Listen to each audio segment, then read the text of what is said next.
ಸ್ನೇಹಿತರೆ ನಮಸ್ಕಾರ. ಸ್ನೇಹಿತರೆ, ರೈತ ಬಂಧುಗಳಿಗೆ ಸ್ಫೂರ್ತಿ ಆಗುವಂತೆ ಅಕ್ಕಿ ಅದರಲ್ಲಿ ಯಶಸ್ವಿ ರೈತ ಉದ್ಯಮಿಯಾಗಿ ಬೆಳಕಿಗೆ ಬಂದಿರತಕ್ಕಂಥ ಬಾಗಲಕೋಟೆ ಜಿಲ್ಲೆಯ ರವಕವಿ ಬನಟ್ಟಿ ತಾಲೂಕಿನ ಮಾಲೆಂಪುರ ನಗರದ ಬಕ್ಷಿ ಸಾಬ್ ಯಾದವಾಡ್ ಅವರು ಆಧುನಿಕ ಶೈಲಿಯಲ್ಲಿ ಕುರಿ ಮೇಕೆಗಳನ್ನು ಯಾವ ರೀತಿ ಸಾಕಬೇಕು, ಹಣವನ್ನು ಯಾವ ರೀತಿ ಗಳಿಸಬೇಕು, ಯಾವ ರೀತಿ ಮಾರ್ಕೆಟಿಂಗ್ ಮಾಡಬೇಕು ಅಂತ ಅನ್ನೋದನ್ನು ರೈತರಿಗೆ ತಿಳಿಸುವ ಸಲುವಾಗಿ ಒಂದು ತರಬೇತಿ ಕಾರ್ಯಕ್ರಮವನ್ನು ಇತ್ತೀಚೆಗೆ ಮಾಲೆಂಪುರದಲ್ಲಿ ಹಮ್ಮಿಕೊಂಡಿದ್ದರು. ಈ ಕಾರ್ಯಾಗಾರವನ್ನು ಇಂದಿನ ಕರ್ನಾಟಕ ಸರ್ಕಾರದ ಜಲಸಂಪನ್ಮೂಲ ಸಚಿವರಾಗಿರ್ತಕ್ಕಂಥ ಶ್ರೀ ಗೋವಿಂದ ಕಾರಜೋಳ ಅವರು ಉದ್ಘಾಟಿಸಿದರು. ಹಾಗೆ ಬಕ್ಷಿ ಸಾಬ್ ಅವರು ಆ ಗೋಟ್ ಫಾರ್ಮ್ನಲ್ಲಿ ಬೆಳೆಸಿರ್ತಕ್ಕಂಥ ಮೇಕೆಗಳನ್ನು ನೋಡಿ, ಆ ಶಿಸ್ತು ಬದ್ಧತೆಯನ್ನು ನೋಡಿ ಭಾಳ ತೃಪ್ತಿ ವ್ಯಕ್ತಪಡಿಸಿದರು, ಸಂತೋಷ ವ್ಯಕ್ತಪಡಿಸಿದರು. ಇವೆಲ್ಲ ಯುವಕರಿಗೆ ಮಾದರಿಯಾಗುವುದರಲ್ಲಿ ಯಾವುದೇ ಸಂದೇಹ ಇಲ್ಲ ಅಂಥೇಳಿ ಹೇಳಿದರು. ಇದೇ ವಿಚಾರವನ್ನು ಅವರು ತಮ್ಮ ಭಾಷಣದಲ್ಲಿ ಯಾದವಾಡ್ ಅವರ ಬಗ್ಗೆ ಭಾಳ ಒಳ್ಳೊಳ್ಳೆ ವಿಚಾರಗಳನ್ನು ಪ್ರಸ್ತಾಪಿಸಿದರು.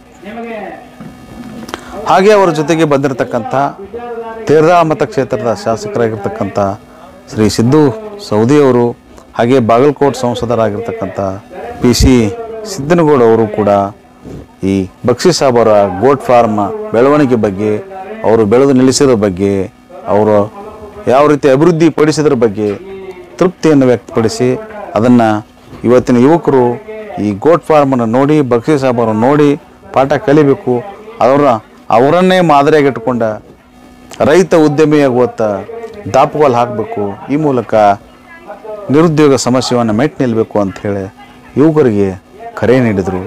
ಮೇಕೆ ಮತ್ತು ಕುರಿ ಸಾಕಾಣಿಕೆದಾರಿಗೆ ದೊಡ್ಡ ಮಾರ್ಕೆಟ್ ಒದಗಿಸಿರ್ತಕ್ಕಂಥ ಭಟ್ಕಳದ ಮೋಟಿಯಾ ಗೋಟ್ ಟ್ರೇಡರ್ಸು ಮತ್ತು ಬಡಿಗವಾಡದ ಸದಾಶಿವ ಗೋಟ್ ಫಾರ್ಮ, ಮಾಲಿಂಗಪುರದ ಮೆಲನ್ ಗೋಟ್ ಫಾರ್ಮ ಸೇರಿ ಈ ಕಾರ್ಯಕ್ರಮವನ್ನು ಸಂಘಟಿಸಿದರು. ಇದೇ ಸಮಯದಲ್ಲಿ ರೈತರಿಗೆ ಒಳ್ಳೊಳ್ಳೆ ವಿಚಾರಗಳನ್ನು ಹೇಳಿ ಗೋಟ್ ಫಾರ್ಮ್ ಬೆಳೆಸುವಂತೆ ಮಾಡಿ ಅವರ ಆಡು ಮೇಕೆಗಳಿಗೆ ಮಾರ್ಕೆಟಿಂಗ್ ಕೊಡಿಸಿ ಅವು ಆರ್ಥಿಕವಾಗಿ ಸಬಲರಾಗುವಂತೆ ಮಾಡಿರ್ತಕ್ಕಂಥ ಶ್ರೀಯುತ ಬಕ್ಷಿ ಸಾಬ್ ಯಾದವಾಡ್ ಅವರನ್ನು ಈ ಮುಳುಗಿ ಕುಟುಂಬದವರು, ರೈತ ಕುಟುಂಬದವರು ಸ್ನೇಹಪೂರ್ವಕವಾಗಿ ಗೌರವಿಸಿ ಸನ್ಮಾನಿಸಿದರು. ಹಾಗೆ ಈ ಕಾರ್ಯಕ್ರಮದಲ್ಲಿ ರಾಜ್ಯ ಉಣ್ಣೆ ಕುರಿ ಮತ್ತು ಉಣ್ಣೆ ಅಭಿವೃದ್ಧಿ ನಿಗಮದ ಅಧ್ಯಕ್ಷರಾಗಿರ್ತಕ್ಕಂಥ ಶರಣು ಹಳ್ಳಿಕೇರಿ ಅಂದರೆ ತಳ್ಳಿಕೇರಿ ಅವರು, ಮಾಲಿಂಗಪುರ ಪುರಸಭೆ ಅಧ್ಯಕ್ಷರಾದಂಥ ಶ್ರೀಮತಿ ಸ್ನೇಹಲ್ ಅಂಗಡಿಯವರು ಸೇರಿದಂತೆ ವಿವಿಧ ಕ್ಷೇತ್ರದ ಗಣ್ಯಮಾನ್ಯರು ಎಲ್ಲ ಈ ಕಾರ್ಯಕ್ರಮದಲ್ಲಿ ಉಪಸ್ಥಿತರಿದ್ದರು. ಹಾಗೆ ಸುತ್ತಮುತ್ತಲ ಹಳ್ಳಿಗಳಿಂದ ರೈತರು ಕೂಡ ಈ ಕಾರ್ಯಕ್ರಮಕ್ಕೆ ಸಾಕ್ಷಿಯಾಗಿದ್ದರು. ಪತ್ರಕರ್ತರು ಆದ ಜಯರಾಮ್ ಶೆಟ್ಟಿ ಅವರು ಈ ಕಾರ್ಯಕ್ರಮವನ್ನು ನಿರ್ವಹಿಸಿ ನಿರ್ದೇಶಿಸಿ ವಂದಿಸಿದರು. ರೈತರು ಸಾಕಷ್ಟು ಸಂಖ್ಯೆಯಲ್ಲಿ ಸೇರಿ ಈ ಕಾರ್ಯಾಗಾರದ ಪ್ರಯೋಜನವನ್ನು ಪಡೆದರು. ಒಟ್ಟಾರೆ ಕಾರ್ಯಕ್ರಮ ಭಾಳ ಯಶಸ್ವಿಯಾಗಿ ನಡೀತು. ಕಾರ್ಯಕ್ರಮ ಭಾಳ ಯಶಸ್ವಿಯಾಗಿ ನಡೀತಂದ ನಾವಿಲ್ಲಿ ಹೇಳಬಯಸ್ತೇವೆ. ತೇರದಾಳ ಮತಕ್ಷೇತ್ರದ ಸನ್ಮಾನ್ಯ ಶಾಸಕರಾದ ಸಿದ್ದು ಸೌದಿ ಅವರೇ, ಬಾಗಲಕೋಟೆ ಸನ್ಮಾನ್ಯ ಲೋಕಸಭಾ ಸದಸ್ಯರಾದ PC ಗದ್ದಿಗೌಡರವರೇ,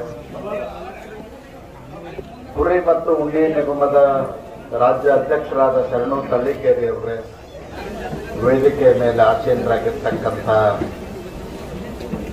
ಎಲ್ಲ ಗೌರವಾನ್ವಿತ ಅತಿಥಿಗಳೇ, ಭಾಷಾ ಸಾಹೇಬ್ ಯಾದವಾಡ್ರವರೇ, ಈ ಕಾರ್ಯಾಗಾರದಲ್ಲಿ ಭಾಗವಹಿಸಿರ್ತಕ್ಕಂಥ ಯಾವತ್ತು ರೈತ ಬಾಂಧವರೇ, ಯುವಕರಿಂದ ಬಹಳ ಸಂತೋಷದಿಂದ ಆಡು ಮತ್ತು ಕುರಿ ಸಾಕಾಣಿಕೆ ತರಬೇತಿ ಕಾರ್ಯಾಗಾರವನ್ನು ಉದ್ಘಾಟನೆ ಮಾಡಿದ್ದಾರೆ. ಬಂಧುಗಳೇ, ಇವತ್ತು ದೇಶದಲ್ಲಿ ರೈತರು ಸಾಂಪ್ರದಾಯಿಕ ಬೆಳೆಗಳನ್ನು ಮಾತ್ರ ನಂಬಿ ಬದುಕಿದರೆ ರೈತರ ಉದ್ಧಾರ ಆಗಲಿಕ್ಕೆ ಸಾಧ್ಯ ಇಲ್ಲ. ಅದಕ್ಕಾಗಿ ಹೈನುಗಾರಿಕೆ, ಕುರಿ ಸಾಕಾಣಿಕೆ, ಕೋಳಿ ಸಾಕಾಣಿಕೆ ಇಂಥ ಕೃಷಿ ಅವಲಂಬಿತ ಚಟುವಟಿಕೆಗಳನ್ನು ಮಾಡೋದ್ರಿಂದ ಲಾಭ ಅಷ್ಟೇ ಅಲ್ಲ, ರೈತನ ಭೂಮಿಯ ಫಲವತ್ತತೆಯೂ ಕೂಡ ಹೆಚ್ಚಾಗ್ತದೆ ಮತ್ತು ರೈತರು ಸದಾ ಚಟುವಟಿಕೆಯಲ್ಲಿರ್ತಾರೆ. ಏನಾಗಿದೆ ಅಂದ್ರೆ 50 ವರ್ಷದಿಂದ ನಮ್ಮ ತಾಲೂಕಿನಲ್ಲಿ ರೈತರು ಕೇವಲ ಕಬ್ಬನ್ನು ಬೆಳೆದು ಸೋಮಯ್ಯನ ಫ್ಯಾಕ್ಟ್ರಿಗೆ ಕಳಿಸೋದು, ಉಳುವ ಫ್ಯಾಕ್ಟ್ರಿಗೆ ಕಳಿಸೋದರಲ್ಲೇ ಮಗ್ನರಾಗಿದ್ದಾರೆ. ಇದರಿಂದ ರೈತರು ಚಟುವಟಿಕೆಯನ್ನು ಬಿಟ್ಟು ಬೇರೆ ಚಟುವಟಿಕೆಗಳಲ್ಲಿ ತೊಡಗ್ತಾ ಇದ್ದಾರೆ. ಅದರಿಂದ ರೈತರ ಆದಾಯನೂ ಕಡಿಮೆ ಆಗ್ತಾ ಇದೆ, ಭೂಮಿ ಫಲವತ್ತತೆ ಕಡಿಮೆ ಆಗ್ತಾ ಇದೆ. ಆ ಕಾರಣಕ್ಕಾಗಿ ನಮ್ಮ ಪ್ರತಿಯೊಬ್ಬ ರೈತರು ಕೂಡ ಕುರಿ ಸಾಕಾಣಿಕೆ, ಕೋಳಿ ಸಾಕಾಣಿಕೆ ಮತ್ತು ಕೆಲವರು ಹಂದಿ ಸಾಕಾಣಿಕೆ ಕೂಡ ಮಾಡ್ತಾ ಇರ್ತಾರೆ. ಅದನ್ನು ಮಾಡೋದ್ರಿಂದ ನಮ್ಮ ಆದಾಯ ಖಂಡಿತವಾಗಿಯೂ ದ್ವಿಗುಣ ಆಗ್ತದೆ. ನರೇಂದ್ರ ಮೋದಿಜಿ ಅವ್ರ ಸರ್ಕಾರ ಹೇಳಿದ್ದು ಅದನ್ನೇ. ನರೇಂದ್ರ ಮೋದಿಜಿ ಅವರು ಹೇಳಿದ್ದಾರಂದ್ರೆ ರೈತರ ಆದಾಯ ದ್ವಿಗುಣ ಆಗಬೇಕು ಅಂತ. ದ್ವಿಗುಣ ಆಗಲಿಕ್ಕೆ ಈ ಚಟುವಟಿಕೆಗಳನ್ನು ನಾವು ಮಾಡಬೇಕಾಗ್ತದೆ. ನಾನು 15-20 ದಿವಸದ ಮರಿಗಳು ನೋಡಿದ್ವಿ. ನಮ್ಮಲ್ಲಿ 3 ತಿಂಗಳು 4 ತಿಂಗಳ ಮರಿಗಳು ಸುದ್ದ ಅಷ್ಟು ದೊಡ್ಡ ಇರ್ತಿದ್ದಿಲ್ಲ. ಅಂತ ಉತ್ತಮವಾದಂಥ ತಳಿಗಳಿದ್ದಾವೆ. ನಮಗೆ ಗೊತ್ತಿಲ್ಲ, ಅಮೀನುಗಡ ತಳಿ ಶ್ರೇಷ್ಠವಾದಂಥ ತಳಿ ಬನ್ನೂರು ಕುರಿ ಅಂತ ಹೇಳಿ ಬೆಂಗಳೂರಿನಲ್ಲಿ ಮಾಡ್ತಾ ಇರ್ತಾರೆ. ತಿನ್ಲಿಕ್ಕೆ ಅದು ಬಹಳ ಉತ್ತಮವಾದಂಥ ಕ್ಷೇತ್ರ ತಿಂದ್ರೆ ಅದಕ್ಕೆ ಎಲ್ಲ ಸೆಟ್ರ್ ತಲೆ ಹಾಕಿದ್ರೆ ಅದಕ್ಕೆ ನೀವು ತಿಂತೀರಿ ಅಂತ ಕೇಳಿದ್ರೆ ಬಹಳ ಉತ್ತಮವಾದಂಥದ್ದು ಇರ್ತದ. ತಿನ್ಲಿಕ್ಕೆ ಬಹಳ ರುಚಿ ಇರ್ತದೆ ಮಾಂಸ. ಶೇಖರ್ ಅಂಗಡಿಗೆ ಯಾವಾಗ ಒಮ್ಮೆ ನೋಡೋಣ ಅಂದ್ರೆ ಗೊತ್ತಾಗ್ತದೆ. ಅದಕ್ಕೆ ಅದನ್ನ ಇವತ್ತು ನಮ್ಮಲ್ಲಿ ಇಲ್ಲೇ ಅಮೀನುಗಡದಲ್ಲಿ ಬೆಳೀತಾರಂತ ನಮಗೆ ಗೊತ್ತಿಲ್ಲ. ಆ ಕುರಿ ತಳಿ ಅದಂತೆ. ನಾವು ಇವತ್ತು ರೈತರಾದಂಥವ್ರು ಕೇವಲ ಒಂದೇ ಬೆಳೆ ನಂಬಿ ಬದುಕತಕ್ಕಂಥ ಕಾಲ ಅಲ್ಲ. ಮನುಷ್ಯನ ಜೀವನ ಶೈಲಿ ಬದಲಾಗುತ್ತೆ. ರೈತರ ಮಕ್ಕಳು ರೈತರ ಮಕ್ಕಳಾಗಿ ಉಳಿದಿಲ್ಲ, ಜೀವನ ಶೈಲಿ ಬದಲಾಗಲ್ಲ. ಪಾಶ್ಚಿಮಾತ್ಯ ಸಂಸ್ಕೃತಿಗೆ ಅರ್ಥಕೊಂಡು ನಾವು ರೈತರ ಮಕ್ಕಳನ್ನೋದನ್ನೇ ಮರೆತು ಇವತ್ತು ನಮ್ಮ ಖರ್ಚು ವೆಚ್ಚ ಮಿತಿ ಇಲ್ಲದನ್ನೇ ನಾವು ಮಾಡ್ತಾ ಇದ್ದೀವಿ. ಒಂದು ಕಾಲ ಇತ್ತು, ರೈತರು ತಮಗೇನು ಆದಾಯ ಬರ್ತದೆ, ಗೋಧಿ, ಜೋಳ, ಹತ್ತಿ ಬೆಳೀತಿದ್ರು, ಬೇರೆ ಏನು ಬೆಳೀತಿದ್ದಿಲ್ಲ. ಮುಂಗಾರಿಯಲ್ಲಿ ಮುಂಗಾರಿ ಜೋಳ, ಸಜ್ಜಿ, ಹುರುಳಿ, ಮೂಗ್ನಿ ಇಂಥವೆಲ್ಲ ಬೆಳೀತಿದ್ರು. ಅವರು ತಮ್ಮ ಆದಾಯಕ್ಕೆ ಸೀಮಿತವಾಗಿ ಮಾಡ್ತಿದ್ರು. ಇವತ್ತಿಲ್ಲ, ಪ್ರತಿಯೊಬ್ಬ ರೈತರ ಮಗನೂ ಮೋಟರ್ ಸೈಕಲ್ ಬೇಕು, ಕಾರ್ ಬೇಕು, ಜೀಪ್ ಬೇಕು. ಎಲ್ಲರೂ ಇವತ್ತು ಸಾಲ ಮಾಡಿ ಅದನ್ನು ತರುವಂಥ ಪ್ರವೃತ್ತಿ ಒಳಗೆ ನಾವಿದ್ದೀವಿ. ಅದನ್ನೆಲ್ಲ ಸರಿದೂಗಿಸ್ಬೇಕಾದ್ರೆ ನಾವು ಇಂಥ ಚಟುವಟಿಕೆಯಲ್ಲಿ ತೊಡಗಬೇಕು. ಇವತ್ತು ಭಾಷಾ ಅವರು 400 ಕುರಿಗಳನ್ನ ಸಾಕಿದ್ದೇನಂತ, ಆಡು ಮತ್ತು ಕುರಿಗಳನ್ನ ಸಾಕಿದ್ದನ್ನು ನೋಡಿ ನನಗೆ ಭಾಳ ಸಂತೋಷ ಆಯಿತು. ನಮ್ಮ ಸಿದ್ದು ಅವ್ರು ಹೇಳ್ತಿದ್ರು ಆಗಾಗ, MLA ಅವರು, ಆ ಭಾಷಾ ಇದು ಸಾಕಂದ್ರಿ ಕುರಿ ಆಡು 300 ಕಿಲೋ ಹಾಕವ, ಆನೆಗತ್ಲೆ ಅದಾವ ಅಂತ ಹೇಳಿ. ಇದನ್ನು ನೋಡಿದ ಮೇಲೆ ಗೊತ್ತಾಗ್ತಾವ ಆನೆಗತ್ಲೆ ಅದಾವ ಅಂತ ಹೇಳಿ. ಅದಕ್ಕೆ ಅಂಥದನ್ನು ಬೆಳೆಯೋದ್ರಿಂದ, ಇದು ಸಾಕೋದ್ರಿಂದ ರೈತರ ಆದಾಯ ದ್ವಿಗುಣ ಆಗೋದು ಅಷ್ಟೇ ಅಲ್ಲದೆ ದೇಶದಲ್ಲಿ ಮಾಂಸಾಹಾರಿಗಳ ಸಂಖ್ಯೆ ಜಾಸ್ತಿ ಇದೆ. ಇವತ್ತು SC ST ಜನಾಂಗದವರು, ಹಿಂದುಳಿದವರು, ಇವತ್ತು ಶೇಖರ್ನಂತವರು ಕೆಲವರು ತಿಂತಾ ಇದ್ದಾರೆ. ಯಾಕಂದ್ರೆ ಹಣವಂತನ ಜೋಡಿ ದೋಸ್ತಿ ಮಾಡಿ ಅದಕ್ಕೆ ಹೀಗಾಗಿ ಅವ್ರ ಸಂಖ್ಯೆ ದಿನ ದಿನ ಜಾಸ್ತಿ ಆಗ್ತಾ ಇದೆ. ಮತ್ತೆ ನಮ್ಮ ಯುವಕರು ಮಾಂಸಾಹಾರಿ ಸಂಖ್ಯೆನೇ ಜಾಸ್ತಿ ಅದ. ಅದಕ್ಕಾಗಿ ಅದರಿಂದ ಒಂದು ಲಾಭ ಏನದಂದ್ರೆ ಆಹಾರ ಧಾನ್ಯದ ಕೊರತೆ ಆಗುವುದಿಲ್ಲ. 40% ಮಂದಿ ಇವತ್ತು ಮಾಂಸಾಹಾರಿ ಸೇವಿಸೋದ್ರಿಂದ ಆಹಾರ ಧಾನ್ಯದ ಕೊರತೆ ಕಡಿಮೆ ಆಗುವುದಿಲ್ಲ. ಹೀಗಾಗಿ ರೈತನ ಆದಾಯನೂ ದ್ವಿಗುಣ ಆಗ್ತದ. ಯಾರ್ಯಾರದು ಆಹಾರ ಪದ್ಧತಿ ಅದ, ಅವರ ಆಹಾರ ಪದ್ಧತಿಗೆ ಅನುಗುಣವಾಗಿ ಅವರು ಉಪಯೋಗ ಮಾಡೋದ್ರಿಂದ ನಮಗೆ ಅನುಕೂಲ ಆಗ್ತದೆ. ಯಾಕಂದ್ರೆ ರೈತರ ಆದಾಯ ದ್ವಿಗುಣ ಆಗ್ತದೆ ಅನ್ನೋ ಕಾರಣಕ್ಕಾಗಿ ತಾವೆಲ್ಲರೂ ರೈತರಾದಂಥವರು ಕುರಿ ಸಾಕಾಣಿಕೆ, ಕೋಳಿ ಸಾಕಾಣಿಕೆ ಮತ್ತು ಹೈನುಗಾರಿಕೆಗೆ ಆಕಳ, ಎಮ್ಮೆ ಸಾಕಾಣಿಕೆ ಮಾಡತಕ್ಕಂಥ ಹೆಚ್ಚಿನ ಒಂದು ಅವಕಾಶವನ್ನು ಮಾಡಿಕೊಳ್ಬೇಕು.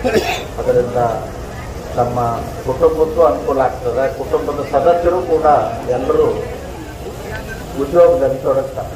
ಒಂದು ಕಾಲ ಇತ್ತು ಬೇಕಾದಷ್ಟು ಶ್ರೀಮಂತರ ಮನೆಯವರು ಇಲ್ಲಿ ಹೆಣ್ಣು ಮಕ್ಕಳು ಹೈನುಗಾರಿಕೆ ಮಾಡ್ತಿದ್ರು. ಎಮ್ಮೆ ಆಕಳ ಸಾಕಿ ಹೈನುಗಾರಿಕೆ ಮಾಡ್ತಿದ್ರು. ಎಂಥ ಶ್ರೀಮಂತರು 300-400 ಎಕರೆ ಭೂಮಿ ಇರೋಂಥವ್ರು, ಅಗರ್ಭ ಶ್ರೀಮಂತರು. ಅವ್ರ ಮನೆಯೊಳಗೆಲ್ಲ ಎಮ್ಮೆ ಸಾಕಾಣಿಕೆ. ನಮ್ಮ ಗೌಡ್ರಿಗೆ ಇವತ್ತು ಮಾಲಿಕ್ಪುರ್ ಗೌಡ್ರಿಗೆ ಎಮ್ಮೆ ಗೌಡ್ರ ಹತ್ತಿದ್ರು ಊರಾಗ ಎಲ್ಲ ಮೊದಲ. ಯಾಕೆ ಹತ್ತಿದ್ರು ಅಂದ್ರೆ ಊರಾಗ ಇರ್ಲಾರ್ದಷ್ಟು ಎಮ್ಮೆ ಸಾಕಿ ಊರ್ ಮಂದಿಗೆಲ್ಲ ಮಜ್ಜಿಗೆ ಮೊಸರು ಕೊಡುವಂಥದ್ದು ಮತ್ತು ಉತ್ಪನ್ನ ಬೆಣ್ಣೆ ತುಪ್ಪ ಹಾಲು ಇಂಥದ್ರ ಉತ್ಪನ್ನ ದ್ವಿಗುಣ ಮಾಡೋದ್ರಿಂದ ಇವತ್ತು ಗೌಡ್ರಿಗೆ ಆ ಹೆಸರಿತ್ತು. ಯಾಕಂದ್ರೆ ಅದನ್ನ ಮಾಡ್ತಿದ್ರು. ಹೈನುಗಾರಿಕೆ ಬಹಳ ದೊಡ್ಡ ಪ್ರಮಾಣದಲ್ಲಿ ಮಾಡ್ತಿದ್ರು ಅಂತೇಳಿ. ಮಾರಿಗಪ್ಪ ಗೌಡ್ರಿದ್ದಾಗ ನಾವು ಬಂದ್ವಿ ಅಂದ್ರೆ ಬಾರೋ ಎಲ್ಲವ ನಾವು ನಮ್ಮ ಶಿವಲಿಂಗನ ತಂದೆ ಅವ್ರಿಗೆ ಹೇಳ್ತಿದ್ರು ಮಜ್ಜಿಗೆ ತೊಗೊಂಡು ಮಾತು ಹೇಳಿ ಎಲ್ಲರಿಗೂ ಗೊತ್ತಿರ್ತದೆ. ಮಜ್ಜಿಗೆನ ಕುಡಿಸ್ತಿದ್ರು, ಚಹಾ ಕುಡಿಸ್ತಿದ್ದಿಲ್ಲ. ಅವ್ರ ಇರ್ತಾನೆ ಅವ್ರ ಮನ್ಯಾಗ ಮಜ್ಜಿಗೆನ ಕುಡಿದೀವಿ ನಾವು. ಈಗ ಬಸನಗೌಡ್ರು ಮಕ್ಕಳು ಬಂದು ಡಾಕ್ಟರ್ ಅದಾಗಿ ಎಮ್ಮೆ ಸಾಕೋದು ಕಡಿಮೆ ಆಗ್ಯದ, ಮಜ್ಜಿಗೆ ಕೊಡಂಗಿಲ್ಲ, ಚಹಾನ ಕೊಡ್ಲಕತ್ತಾರ ಅವರು. ಅದಕ್ಕೆ ಅಂತ ಒಂದು ಪದ್ಧತಿ ಇರ್ತದೆ. ಈಗ ನಮ್ಮ ಡಾಕ್ಟರ್ ಇದ್ದಾರೆ ಮುಳವಾಡದಾಗ, ಅವರು ಬಹಳ ಶ್ರೀಮಂತ ಕುಟುಂಬ. ಶ್ರೀಮಂತರಂದ್ರೆ ರೈತ ಕುಟುಂಬ. ಅವ್ರಿಗೆ ಊರಾಗ ಹೆಸರಿತ್ತು, ನಿಮ್ಗೆ ಗೊತ್ತಿರಲಿ. ದಾರಿಗೊಂದು ಹೊಲ ಇದ್ದು ಅಂತ ಹೇಳ್ತಿದ್ರು ನಮ್ಮ ಹಿರಿಯರೆಲ್ಲ. ಅವರು ದುಡ್ಸದ ಸಾವುಕಾರ ಮುಳವಾಡದಾಗ ಅಂದ್ರೆ ದಾರಿಗೊಂದು ಹೊಲ ಇದ್ದು ಅಂತ. ಊರಾಗ ಎಷ್ಟು ದಾರಿ ನಾವು ಅಷ್ಟು ಹೊರಗೊಂಡಿದ್ವು ಅಂತ ಅವ್ರದ್ದು. ಅದಕ್ಕೆ ಅಂತ ರೈತರಿದ್ದರು. ಅವರು ದನಕರುಗಳನ್ನ ಸಾಕ್ತಕ್ಕಂಥದಕ್ಕೆ ಬಹಳ ಮಹತ್ವ ಕೊಟ್ಟಿದ್ರು. ಎಮ್ಮೆ ಆಕಳ ಸಾಕ್ತಿದ್ರು. ಅದಕ್ಕೆ ಎಮ್ಮೆ ಆಕಳ ಸಾಕ್ಲಿಕ್ಕೆ ಈಗ ಮೇವು ಮಾಡಬೇಕಾಗ್ತದ. ಅದಕ್ಕೆ ನೀವು ಹೆಚ್ಚು ಕುರಿಗಳನ್ನ ಸಾಕ್ರಿ, ಆಕಳುಗಳನ್ನ ಸಾಕ್ರಿ. ಆಕಳುಗಳಿಂದ ಹೆಚ್ಚು ಅನುಕೂಲ ಅದ. ಯಾಕಂದ್ರೆ ಆಕಳು ಹಾಲಿನಲ್ಲಿ ರೋಗ ನಿರೋಧಕ ಶಕ್ತಿ ಇರ್ತಕ್ಕಂಥದ್ದದ, ಔಷಧಿ ಗುಣ ಇರ್ತಕ್ಕಂಥದ್ದದ. ಅದಕ್ಕೆ ಆಕಳುಗಳನ್ನು ಹೆಚ್ಚು ಸಾಕಬೇಕು, ನಾವು ಎಮ್ಮೆನೂ ಸಾಕಬೇಕು.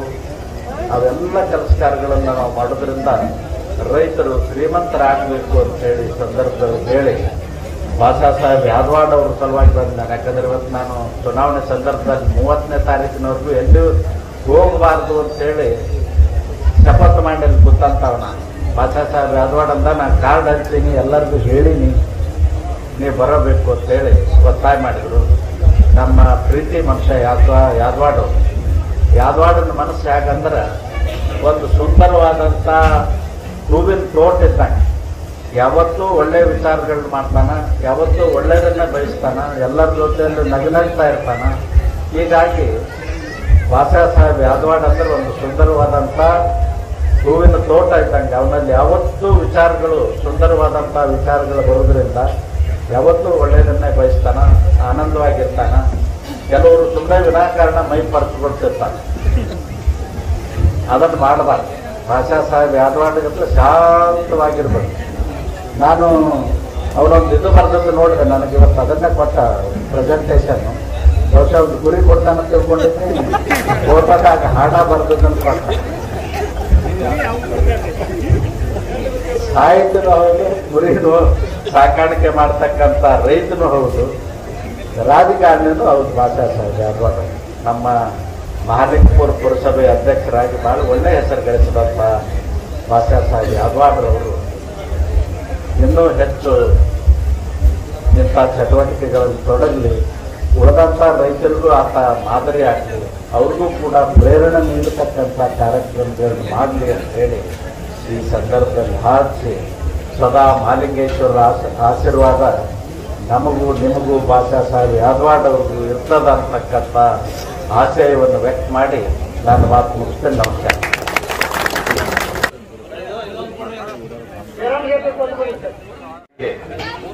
ಇದರ ಪ್ರದರ್ಶನ ಮತ್ತು ತರಬೇತಿ ಕೇಂದ್ರದ ಉದ್ಘಾಟನೆ ಮಾಡಿರ್ತಕ್ಕಂಥ ನಮ್ಮ ಜನ ಸರ್ಕಾರದ ನೀರಾವರಿ ಸಚಿವರಾಗಿರ್ತಕ್ಕಂಥ ಹಿರಿಯರಾಗಿರ್ತಕ್ಕಂಥ ಗೋವಿಂದ ಕಾರಜೋಳ ಸಾಹೇಬ್ರೆ ಹಾಗೂ ನಮ್ಮ ಜನಪ್ರಿಯ ಸಂಸದರಾಗಿರ್ತಕ್ಕಂಥ BC ಗದ್ದಿಗೌಡ ಅವರೇ, ಬಾಷಾ ಸಾಹೇಬ್ ಅವರೇ ಹಾಗೂ ವೇದಿಕೆ ಮೇಲೆ ಆಸೀನರಾಗಿರ್ತಕ್ಕಂಥ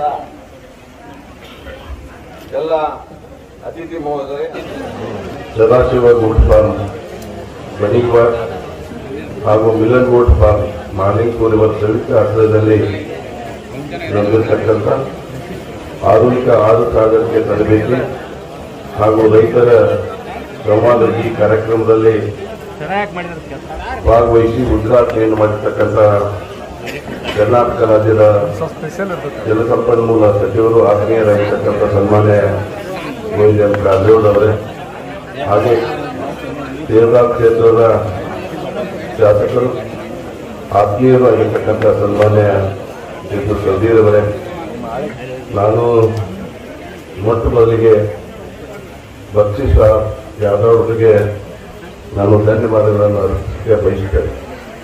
ಕಾರಣ ಏನು ಅಂತ ಹೇಳಿದ್ರೆ, ಇವತ್ತು ನಮ್ಮ ಯುವಕರು ಉದ್ಯೋಗ ಇಲ್ಲ ಅನ್ನುವ ಭಾವನೆಯನ್ನು ಹೊತ್ತು ನಿರಾಸೆಯನ್ನು ಬದುಕತಕ್ಕಂಥ ಸಂದರ್ಭದಲ್ಲಿ ತಮ್ಮದೇ ಆಗಿರ್ತಕ್ಕಂಥ ಅನುಭವದಿಂದ ಈ ಗೋಟ್ ಪಾಸ್ ಮಾಡಿ ಇವತ್ತು ನಾವು ಮನಸ್ಸು ಮಾಡಿದರೆ ಏನು ಬೇಕಾದರೂ ಕೂಡ ಸಾಧಿಸಬಹುದು. ಒಂದು ಕಡೆ ಉದ್ಯೋಗ, ಇನ್ನೊಂದು ಕಡೆ ನಮಗೆ ಅದರಿಂದ ಬರ್ತಕ್ಕಂಥ ಆದಾಯ ಎಲ್ಲವನ್ನು ಕೂಡ ಪ್ರತಿಯೊಬ್ಬರಿಗೂ ತಿಳಿಸಬೇಕು ಅನ್ನುವ ದೃಷ್ಟಿಯಿಂದ ಇವತ್ತೇನು ಕಾರ್ಯಕ್ರಮ ಹಾಕಿಕೊಂಡಿದ್ದಾರೆ, ಇದು ನಿಜವಾಗಿ ಕೂಡ ಎಲ್ಲರೂ ಕೂಡ ಒಂದು ಮೆಚ್ಚುವಂತ ಒಂದು ಕಾರ್ಯಕ್ರಮ ಅಂತ ನಾನು ಭಾವಿಸಿದ್ದೇನೆ.